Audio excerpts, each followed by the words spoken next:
Kasi sabi dito sa Roma, ito, basahin ko lang ito ha.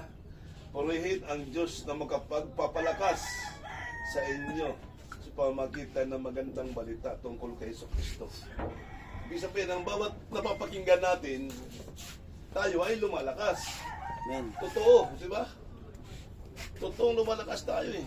Bakit? Unang-una, kung isa sa puso natin ang salita ng Diyos, iba yung makukuha natin kaysa doon sa mga pangsanlibutan ng mga kaisipan, ano, o sa mga naririnig natin. Kasi minsan yung mga napapakinggan natin, nandito na yung mga iba-ibang mga kaugalian kung ano talaga yung mga pinag-uusapan ng bawat isa na pangsanlibutan ng mga gawain. Kumbaga mga pita ng laman. Yan mga pita ng laman. Yung ganun. Kaya nga dito, sabi dito sa Roma, purihin ang Diyos na magkapagpapalakas sa inyo sa pamamagitan ng magandang balita tungkol kay Jesucristo. Kaya thank you Lord sa mga napapakinggan natin. Alam ko naman, nasa bawat isa rin sa inyo, nararamdaman nyo rin naman kung ano talaga yung tunay na kalakasan espiritual para sa ating Panginoon. O, sabi dito, magandang balitang iyan ay isang hiwagang naitago. O, naitago itong salita na to, itong hiwaga na to na sinasabi dito, na naitago ng mahabang panahon, sa loob ng mahabang panahon. Sabi dito, magandang balita, ito yung mga nagpapalakas sa tao na dapat ang tao noon pa nakakilala sa Diyos. Oo, pero dahil sa dahil doon sa naitago ito, hindi ito ibunyag, hindi ito naihayag doon sa mga tao na kagaya natin. Oh, hindi ito naibunyag itong salita na to kasi sabi dito magandang balita, sabi ito, na ipapangaral ko ang magandang balitang iyan ay isang hiwagang naitago sa loob ng mahabang panahon. Subalit sa utos ng walang hanggang Diyos ay nahayag ngayon sa lahat ng bansa sa pamamagitan ng mga isinulat ng mga propeta, upang ang lahat ay sumunod dahil sa kanilang pananampalataya sa Kanya. O, diba? Itong salita na to, itong salita na to, ito ngayon ko lang ito naisip ito, ngayon ko lang ito sa akin ng Espiritu ito, na itong hiwagang salita na to, na naitago ng unang panahon. Kung hindi sana ito naitago, dapat sana yung lahat ng tao, tama ba Pastor? Dapat na born again, ano? Yes. Nakakilala sa Diyos. Nakakilala sa Diyos. Kung titingnan natin dito sa mga ibang verse nandito kung gaano kasuwail ang tao, kung gaano katigas ang puso ng tao, nandito siya sa ibang verse. Pero hindi naman na natin ito babasahin, direkta lang tayo dito dahil magtuturo ngayon si Pastor Leo. Siya magtuturo. Ano lang ito? Pabasahin ko lang ito. Kunting paliwanag. Sabi ito, ang lahat ay sumunod dahil sa kanilang panampalataya sa Kanya. Sa isang Diyos na sa lahat ay ganap ang karunungan. Sa Kanyang iukol ang karangalan magpakailanman sa pamagitan ni Jesucristo. Amen. Kaya nga mga kapatid, tayo, kung wala tayong napapakinggan, paano ka makakapanampalataya? Di ba? Hindi mo alam eh. Kung walang nangangaral, walang nagtuturo. Ito yan. O kaya ngayon yung inyo ko, sabi ng Espiritu kay, Banal na Espiritu kay Pablo, o kay Pedro, Si Philip. Si Philip. Philip pala, sundan mo yung karwahe na yun. May nagbabasa doon ng Bible. Isa yun sa pinaka-pinuno ng isang mga inyoko. Ano sabi doon na Pedro, nung hinabol niya na nabutan niya? Ano sabi niya? Naunawaan mo ba ang mga binabasa mo? Sagot naman ng inyoko, paano ko ito maunawaan kung wala magpapaliwanag? So, kailangan talaga may magpapaliwanag para maunawaan natin lahat. Oo. Para maunawaan natin. Alam mo yung ano na yun, nagpabautis mo yun. Kung maunawaan niya ang salita ng Diyos at mamampalataya siya, nagpabautis mo agad yun na makadaan sila sa ilog. Kaya nga tayo mga kapatid, sana yung puso natin, buksan natin lahat. Palabutin natin ang puso natin para sa ating Panginoon. talaga kung patuloy na magiging matigas ang puso natin,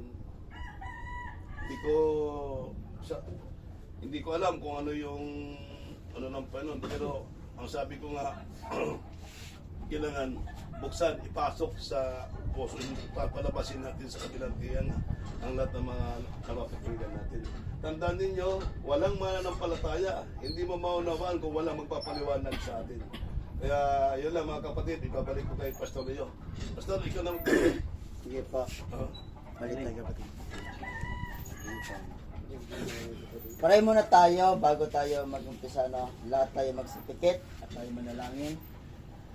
Ama naming Diyos na dakila, ikaw aming pinapasalamatan sa umagang ito na ikaw ang patuloy na nag-iingat at nagagabay sa aming pagtatrabaho dito sa gitna ng dagat nito, Panginoon. Salamat po sa pagmamahal niyo sa amin. Lagi kayo nandyan sa aming kalagitnaan. Hindi niyo kami pinababayaan sa mga klase, mga tao na pwedeng sumira sa grupong ito, Panginoon. Lord, kami po ay lumalapit, nagpapakumbaba, at kami po ay humihingi ng kapatawaran sa lahat ng aming mga nagawang kasalanan sa araw-araw na aming mga ginagawa dito sa trabaho ito, Panginoon. Ano man ang aming iniisip, laman ng puso namin, Panginoon, ikaw po nakakita. Lord, kami po ay makasalanang tao, hindi kami perfectong tao. Kaya kami po ay nagkakasala, Panginoon Lord. Ngunit kami po ay lumalapit sa iyong trono, sa iyong paanan, sa iyong trono, sa kalangitan, Panginoon. At kami po ay magpapalinis sa iyong banal na dugo upang kami, Panginoon, ay patuloy na humingi ng kapatawaran. Nagpapakumbaba, Panginoon, patawarin niyo kami, Panginoon Kristo, sa aming mga ginawang pagkakasala sa araw-araw na ginagawa namin sa mundong ito, Panginoon. Patuloy niyong banal na Espiritu na kikilos sa amin sa pag-aaral sa inyong mga salita, Panginoon. At patuloy niyo kami isama sa inyong kaharian, sa pag-ahari niyo sa darating na uling panahon, Panginoon Diyos. Kaya sa oras na ito, Panginoon, ay ilagay mo ko sa inyong likuran, Panginoon. Ikaw ang manguna at magliwanag sa bawat puso ng mga tao na makikinig sa iyong mga salita, Panginoon. Gamitin niyo lamang ako, Panginoon. Ang lahat ng aking ituturo, Lord, ay ikaw pong patuloy sa inyong kapangyarihan. Banal na Espiritu, natitimo sa aming puso, Panginoon, na ikaw ang maghahari sa aming buhay kasama ng aming buong pamilya, Panginoon. Ipaunawa niyo sa amin ang mga aral na dapat naming mapakinggan, na dapat naming i-apply sa aming buhay upang na hindi po magkakaroon ng pagsisisi sa huli, Panginoon, kundi ito'y aming malalaman ang buong katotohanan, Panginoon, sa iyong salita, kung bakit ang iyong salita ay nanatili dito sa mundong ito, Panginoon, upang mapakinggan namin mabuti, Panginoon. Salamat po, Lord. Ipinagkakatiwala ko, Lord, ang mula sa aming umpisa, sa aming pag-aaral, at ganoon din sa aming pagtatrabaho, Lord, hanggang sa matapos, Panginoon. Ikaw, Lord, ang patuloy na gumabay sa amin. Huwag yung pahintulutan, Panginoon, ang trabaho ni Satanas upang gumamit siya ng mga tao, upang wasakin ang grupong ito, Lord God, na patuloy na nakikinig sa mga salita. Huwag niyong pahintulutan ng mga taong na nagsisinungaling at hindi nagsasabi ng katotohanan, Lord God. Yung mga tao, Lord, sa paligid namin, Panginoon, ikaw, Lord, ang patuloy na kumatok sa kanilang puso, Panginoon Diyos, na huwag silang papanig sa mga maling gawain dito sa mundong ito, Lord God. Kundi sa Lord God ay pumanig sa katotohanan upang patuloy ang aming kaluluwa, Panginoon Diyos, ay magkaroon ng kaligtasan, Lord God. Kaya salamat po, Lord, sa grupong ito, Lord God, na walang sawa na nakikinig sa inyong mabuting balita, Lord God. Lord, aking binabalik, Lord, ang lahat ng kapre-pasalamat. Tangi lamang sa inyo, aming Panginoon Kristo, lahat ay magsabi ng Amen. Amen. Basahin ko po dito sa Book of Ezekiel.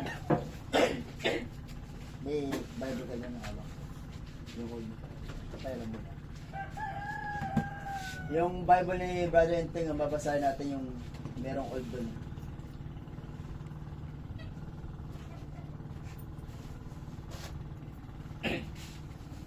Sige pa. Dito sa Book of Ezekiel, chapter 3, may sinabi ang Diyos sa kanyang bantay sa bansang Israel.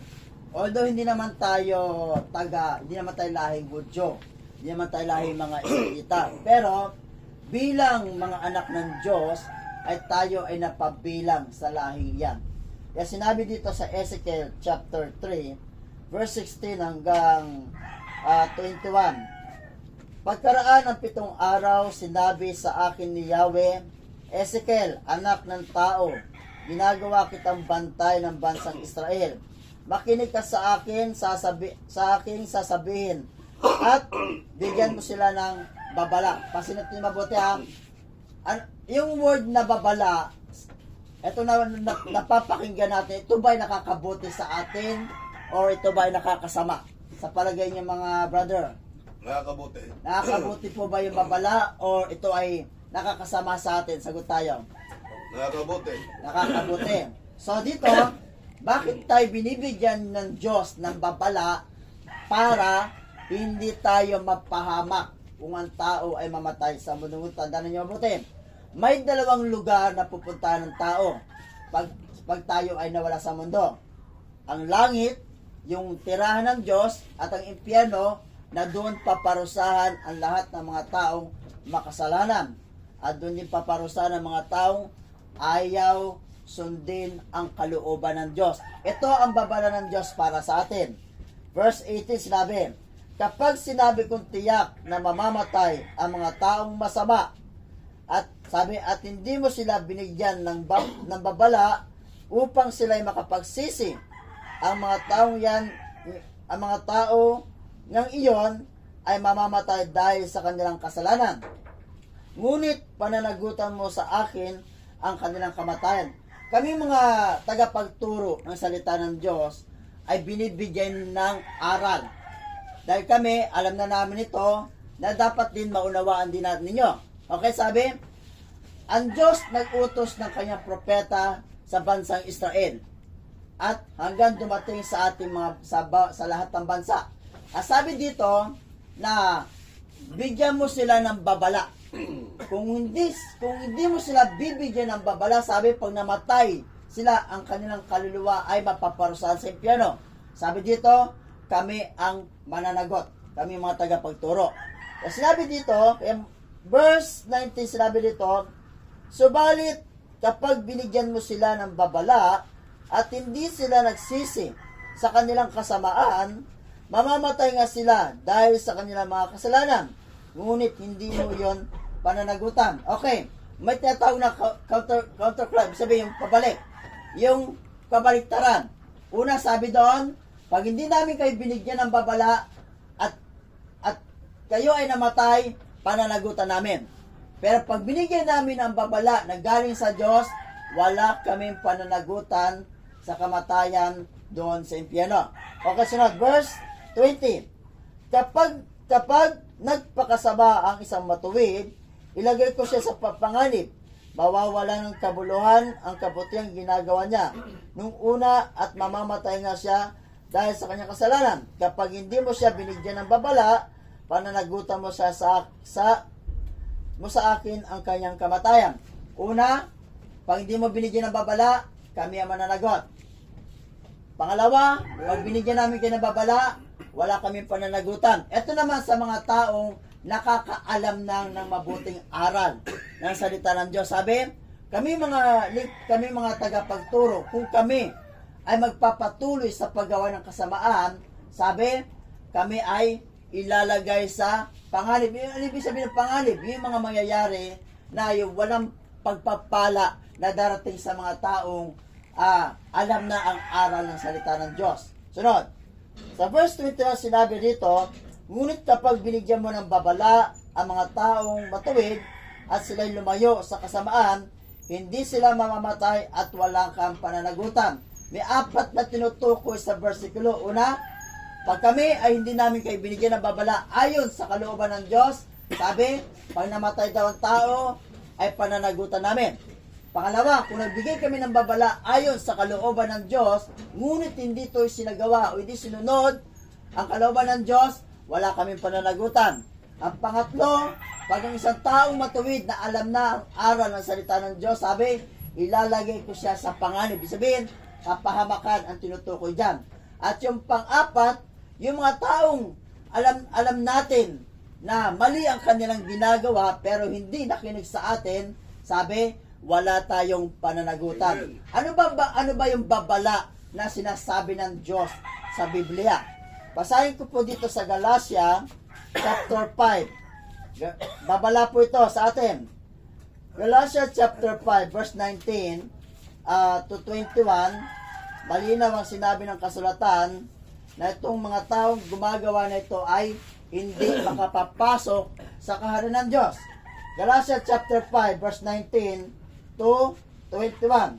Sinabi dito, hindi may kakaila ang mga gawa ng laman, pakikiapid, kahalayan, kalaswaan, pagsamba sa Diyos-Diyosan, pangkukulam, pagkapuot, pag-away-away, pagseselos, pagkagalit, at kasakiman, pagkampi-kampi at pagkababahagi. Verse 21, pagkainggit, pagpatay, paglalasing, walang habas na pagsasaya, at iba pang katulad nito, muli ko kayong binabalaan. Ang gumagawa ng mga ito ay hindi magkakaroon ng bahagi sa kaharian ng Diyos. Itong Galatia chapter 5 verse 19 to 21, ang Diyos ay itinuturo sa atin ang lahat ng ginagawa natin dito sa mundo. Ito yung mga kasalanan na araw-araw na ginagawa natin dito sa mundo. Pag nabasa at napakinggan mo ito, dalawa lang mangyayari dyan. Maaaring maniwala ka o hindi. O kaya titingnan mo yung kapwa mo na siya ba ay magkakasala o hindi. Kasi natin sinabi ng kasulatan na ang gumagawa ng mga ito, bisag meron pang hindi nakasulat sa Bible na sinasabi sa Diyos, pero sabi niya dito, at mga katulad na ito, sabi, ay walang bahagi sa kaharian ng Diyos. Kaya malinaw na sinabi dito sa kasulatan ito, lahat ng ginagawa ng tao dito sa mundo ay ginagawa natin. Tama po ba? Yung sinasabi dito na pakikiapid, kahalayan, kalaswaan, yung tinatawag na pag-uusap ng mga lumalabas sa bibig natin na mga bastos, yung tinatawag na kalaswaan po. Tandaan natin mabuti. Kaya ako minsan hindi ako makasabay sa mga usapang ganyan kasi alam ko na hindi talaga karapat-dapat sa lingkod ng Diyos o sa mga taong nagtuturo na salita ng Diyos about sa pag-uusap sa mga bastos na mga pananalita. Binabalaan ng Diyos. Okay. Kalaswaan, kalaswaan, pagsamba sa Diyos-Diyosan. Hindi ko naman sinasabi sa inyo na layuan nyo yan. Pero sinasabi ng Biblia, yung pagsamba pala sa mga Diyos-Diyosan, o sabi natin, kinagisnan natin, yun pala ay pinagbabawal ng Diyos. Kasi ayaw ng Diyos na meron siyang kahati. Okay na ba sa atin na sa ating minamahal? Meron tayong minamahal, no? Meron tayong minamahal. Okay na ba sa atin ang ating minamahal ay merong ibang minamahal? Okay na ba sa atin? Hindi okay sa atin yun kasi ang gusto natin, tayo lang ang mamahalin ng asawa, uyab, o ano pa mga ganyan. Ang Diyos, ayaw niya na meron siyang kahati sa pagmamahal natin sa Kanya. Kaya dito, ang pagsamba sa Diyos-Diyosan ay malawak na pag-aaral. Huwag kayong mag-alala, ituturo ko to sa inyo ano yung mga klaseng Diyos-Diyosan na tinuturo ko sa Biblia. Pero dadaanan na natin yan. Sabi dito, pangkukulam. O hindi naman tayo siguro ng kukulam, ano? Pero pag ikaw ang nag-utos sa mangkukulam, ay parang nangkulam ka na rin. Amen. Hindi natawag tayo? Pagkapot, ito yung galit na hindi marunong magpatawad. Kasalanan pala yon. Hindi talaga maganda sa atin na tayo magalit sa ating kapwa na hindi tayo marunong magpatawad. Kasi ang taong hindi marunong magpatawad sa kanyang kapwa ay umahantong po yan sa pagkapuot. Matindi po yan. Matindi po yan sa galit. Kasi ang galit, normal lang na magalit tayo. Pag meron tayong nakitang hindi maganda, totoo po yan. Pero ang puot, yan na po yung taong wala na po talagang kahit anong gawin ng taong hingi ng tawad, hindi kita patatawarin. Ayaw ko siya, maganon po yan. Kaya iwasan po natin yan. So dito, pag away-away, buti nila wala nag-away-away dito sa atin kasi sabi ni Brad Enteng, sa trabaho, pwede kang magtampo, pero wag mag-away-away. Tama din ha? Pwede magtampo, pero yung maghahamon ng suntukan, ay, hindi bagay sa ating grupo yan. Pwede ka magalit, pero wag lang tayo mag-away-away. Okay ba sa atin yan? Ang pag-away-away kasi hindi po ito talaga maganda sa paningin ng iba. Pagsiselos. Itong pagsiselos, may dalawang klase ng pagsiselos. May pagsiselos kahit ang Diyos, nagsiselos po yan. Tayo nagsiselos po. Yung pagsiselos na tinutukoy dito yung kahit walang ginagawa ang yung kapwa, lagi kang nagdududa. Lalo na sa inyong mga asawa, sa ating mga girlfriend. Wala namang ginagawa, pero ang selos po ito, matindi po ito, na kaya niyang pumatay, na kaya niyang gawin. Itong pagsiselos nito, siguro medyo kontrolan tayo. May pagsiselos talaga na hindi tayo magkakasala. May pagsiselos na pwede tayo magkasala, na pwede natin pagbintangan ang mga tao, na pwede natin gawa ng kwento ang mga tao dahil sa selos. Yung tatawag na, pasok yung tatawag yung pagkainggit. Kasi dito, pagsiselos, pagkagalit, kasakiman, pagkampi-kampi, at pagkabahagi, pagkainggit, pagpatay, paglalasing. Itong paglalasing na ito, mahaba, meron po silang doktrina sa paglalasing. Mahaba po ang aral pagdating sa paglalasing. Kasi nga, maraming mga nagtagapagturo na sabi, okay lang naman kahit patikim-tikim lang, okay lang. Yan sila ginagawa nila yan. Kaya yan nangyayari, nakakasira po yan sa image ng ating Panginoong Kristo. Kaya ako, talagang kahit anong aya sa akin ng mga tao, kahit ibuhos pa sa akin ng alak, hindi ko talaga iniinom yan. Saksi yan si Nico. Nandun na, ano sabi ng babae? Kuya, pag hindi mo to ininom, ibubuhos ko sa ito. Ano sagot ko? Ininom ko, hindi ko ininom. Kasi, alam ko, na yung alak na ibinibigay na yon ay ipinagbabawal ng Diyos. Pero hindi ko sinasabi sa inyo na kayo ay tumigil. Pag napakinggan nyo ito, nakadepende po sa inyo yan kung titigil kayo or hindi. Sapagkat kasama po sa sinasabing kasalanan po yan. Ang paglalasing po talaga mga kapatid, nag-usap kami ng aking pastor, si pastor rin nag-usap kami about sa text, pinag-aralan. Sabi sa akin, bawal po talaga yung pastor. Sabi niya sa akin. So dito, mas lalong malinaw, ang paglalasing ay nagsisimula po yan sa tikim-tikim. Pag nagusto mong pagtikim, may pangalawa, may pangatlo, hanggang sa dumating, gustong-gusto mo na yan. Tikim-tikim lang po yan. Sunod, sabi rito, walang habas na pagsasayo ito yun sa ibang sa walang taros na pagsasayo, puro enjoyment lang ang ginagawa. Wala nang ibang iniisip, hindi man lang magpasalamat sa Diyos, hindi man lamang makaalala sa Diyos, puro enjoyment lang sa kanyang buhay. Kasalanan pala yun. Wala namang problema na magsaya ka. Pero yung puro enjoy, wala ka nang ibang ginawa, puro enjoy. Hindi ka magpasalamat, hindi ka magsimba, at sa isang bayan ng Diyos. Magano po yan. Kaya dito sinabi dito sa kasulatan, walang habas na pagsasaya, at iba pang katulad nito, muli ko kayong binabalaan, ang gumagawa ng mga ito ay hindi magkakaroon ng bahagi sa karya ng Diyos. Kaya gusto ng Diyos na tayo ay kanyang iligtas. Pero nakadepende sa atin po yan. Tutugunin mo ba ang panawagan ng Diyos sa iyo? Or magbibingi-bingihan ka na lang o magbulag-bulagan na lang tayo? Ang ating sabi sa John 3:16. Sa John 3:16 sa 1, Kapitulo 3, inalay ang kanyang buhay para sa mga tao sa mundong ito, para sa kanyang mga nilikha. John 3:16, sinabi dito na 16, sapagkat gayon na lamang ang pag-ibig ng Diyos sa sangkatawan, kaya ibinigay niya ang kanyang kaisa-isang anak upang ang sinumang sumampalataya sa kanya ay hindi mapahamak, kundi magkaroon ng buhay na walang hanggan. Sabi rito, ibinigay ng kanyang ama ang kanyang kaisa-isang anak. Kanino?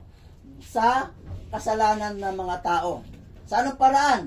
Para ang anak ng Diyos ay magsakripisyo para ipatupad, para ipangaral ang salita ng Diyos sa mga tao dito sa mundo. Alam ng Diyos, alam ng ating Panginoong Kristo kung ano ang pwedeng mangyari sa Kanya. nung panahon na ang ating Preso Kristo na siya nasa katawang pantao, nakaramdam din po siya ng takot. Nakaramdam din po siya ng gutom, uwaw, na katulad sa tao. Pero, mas pinairal niya yung kalooban ng kanyang ama. Yung kalooban na dapat magkaroon ng kaligtasan ang tao sa pamagitan ng pananampalataya at pagsunod sa kanyang kalooban. Sabihin, yun ang way para tayo ay maligtas. Yung pananampalataya natin sa ating Diyos, yun ang way para tayo ay makasunod sa kalooban ng Diyos. Kaya sabi ko dito, nakadepende sa inyo, nakadepende sa atin, kung susundin ba natin ito o hindi. Sasampalataya ka ba sa Diyos o hindi? Susunod ka ba sa kalooban ng Diyos o hindi?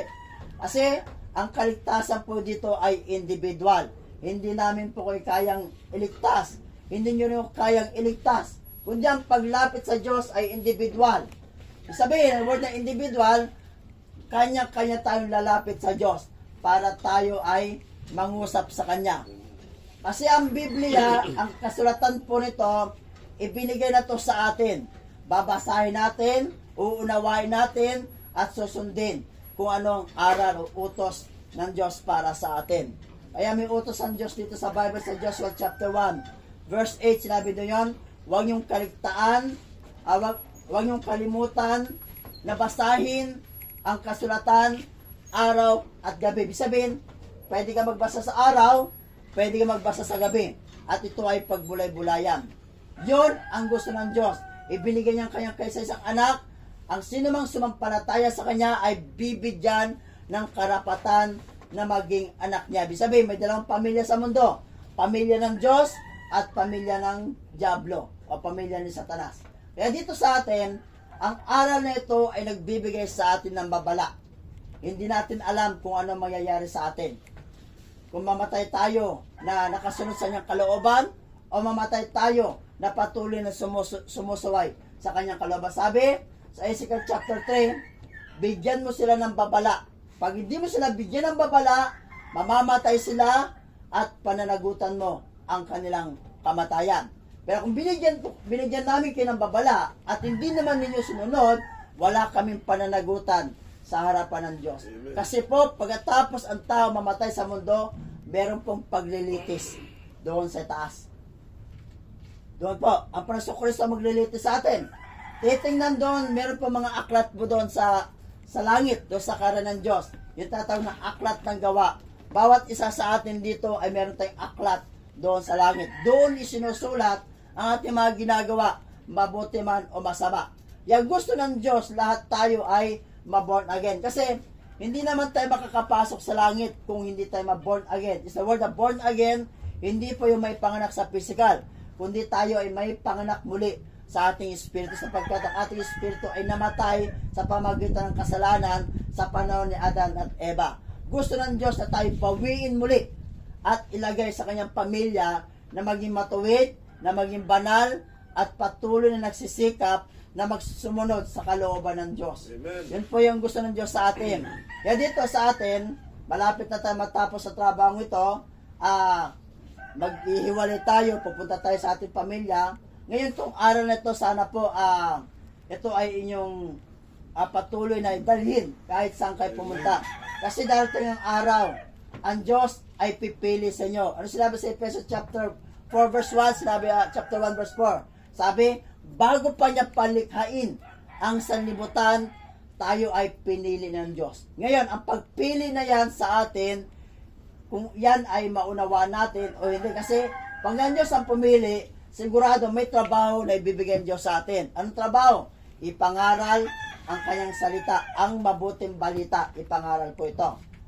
Pero pinili ka, pero ayaw mong tanggapin, wala nang pananagutan, walang pananagutan ng Diyos sa inyong kamatayan, sa ating kamatayan, wala kaming pananagutan dahil sinabi na namin ang mga aral o pinagbabawal ng Diyos. Kasi ang pagpasok sa karan ng Diyos ay walang kahit katuldok man lamang na dumi para makapasok sa langit. Kaya sinabi ng iba, mabait naman siya makakapasok sa langit. No, hindi po lahat ng mabait o tumutulong ay nakakapasok sa langit.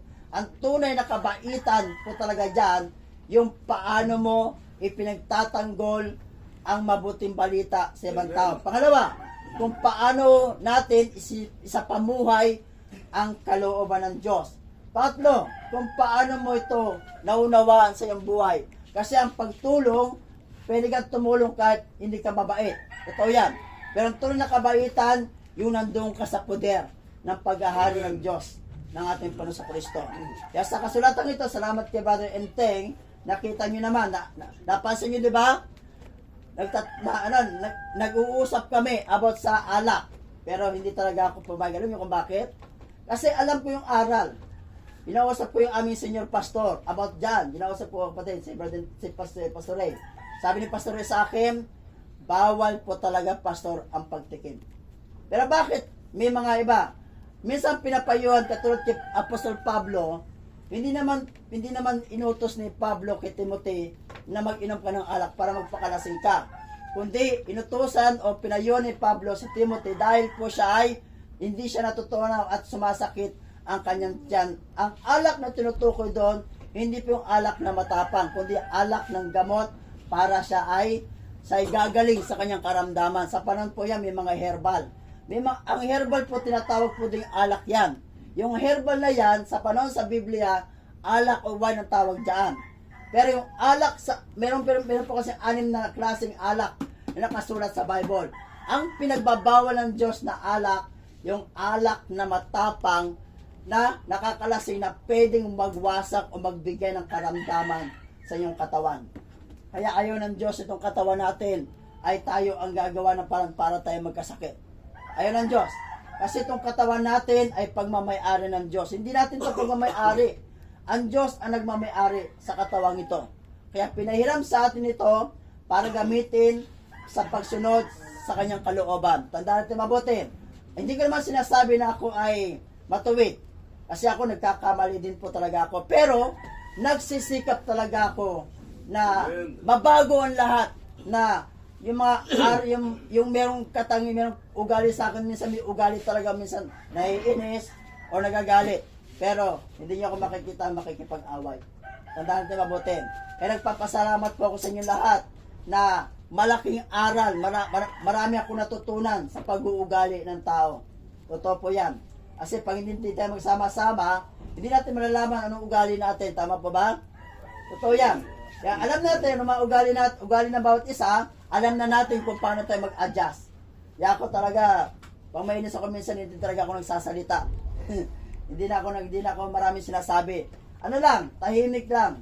Akin lang yon. So dito sa atin, lahat tayo dito magkakapatid, lahat tayo dito magmahalan, lahat tayo dito magkasundo sa ating Ama ng ating Panginoon Kristo. Amen po ba?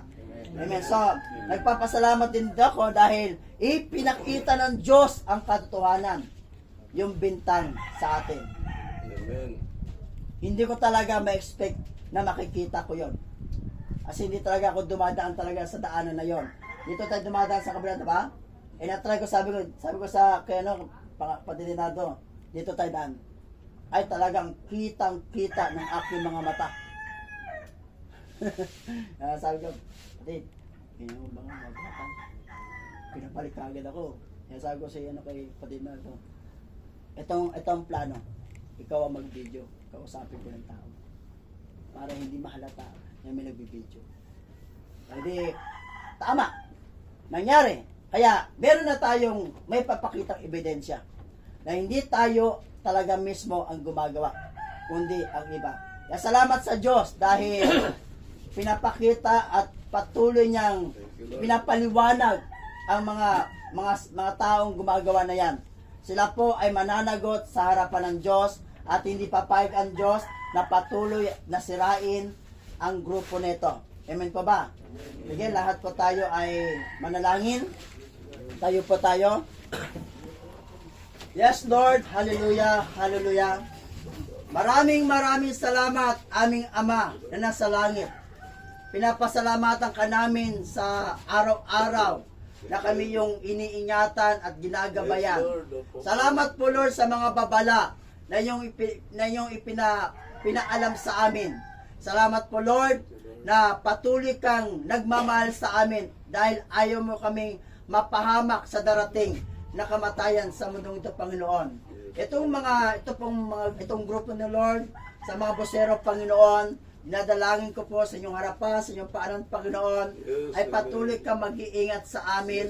Magpadala kayo ng mga libu-libong anghel na mandirigma upang ang trabaho ni Satanas, Panginoon, ay hindi po makakapagbigay sa amin ng anumang klaseng kasiraan sa aming puso at isipan.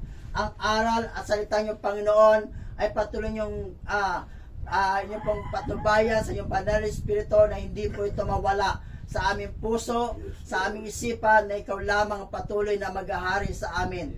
Salamat po, Lord, na iyong pinakita ang katotohanan.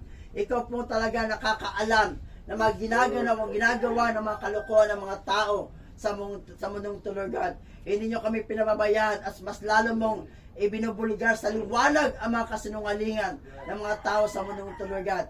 Salamat po, Lord God, na binigyan mo kami ng ebidensya upang may pakita namin ito, Lord God, sa nararapat na dapat ipakita, Panginoon, upang maging malinis ang aming mga trabaho dito sa barko sa Tote, Panginoon Diyos.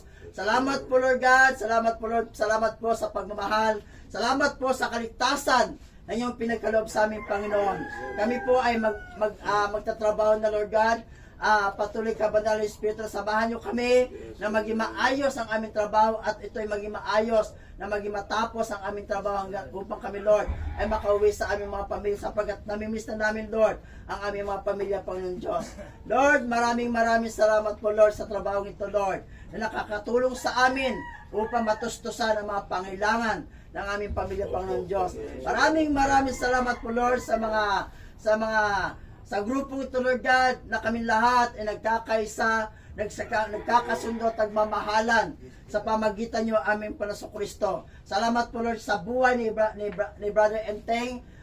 Timon, Panginoon, na patuloy mo siyang ginagamit at patuloy na nagliliwanag ang kanyang buhay sa amin lahat, Panginoon. Salamat po, Lord, na binago mo siya, Panginoon, upang ang mabuting balita, Panginoon Diyos, ay may pangaral sa grupong ito, Lord God. Naniniwala kami, Panginoon, ang salitang ito, Lord, ito ay patuloy namin madadala kahit saan kami mapunta at kami yung pinili upang inyong iligtas, upang inyong mapabilang sa inyong kaharian, Panginoon. Para sa inyong pagbabalik, Panginoon Diyos, ay kami lahat ay makasama sa inyong kaharian. Ikaw ay aming makapiling, Panginoon. Salamat po, Lord God, sa oras nito na ikaw ang patuloy na sumama sa ipadala mo, Lord, ang mga libu-libong anghel upang maging maayos ang aming trabaho mula sa umpisa hanggang sa pagtatapos, Panginoon. Salamat po, Lord God. Patuloy ka, Banal na Espiritu, na maghari sa amin kasama ng aming buong pamilya. Patuloy ka, Banal na Espiritu, na mangusap sa aming espiritu upang hindi kami makagawa ng mga bagay na maging labag sa iyong aral, Panginoon. Salamat po sa babala na ito po ay makapagliligtas sa amin at aming susundin, Panginoon, na may pangaral namin ay yung mabuting balita sa iba-ibang tao sa aming mga lugar, Panginoon. Maraming salamat po, Lord God. Lord, patuloy ka maghari sa aming buhay at patuloy kong itinataas ang iyong pangalan, Panginoong Kristo na aming Diyos, sa iyong Ama, sa iyong Banal na Espiritu. Ikaw, Lord, ang patuloy na gumabay sa amin. Kaya, Lord, maraming salamat po, Lord God. Ibinabalik ko, Lord, ang lahat ng kaprang pasalamat. Tangi lamang sa inyo, aming Panginoong Kristo. Lahat ay magsabi ng Amen. Amen. Amen. Amen.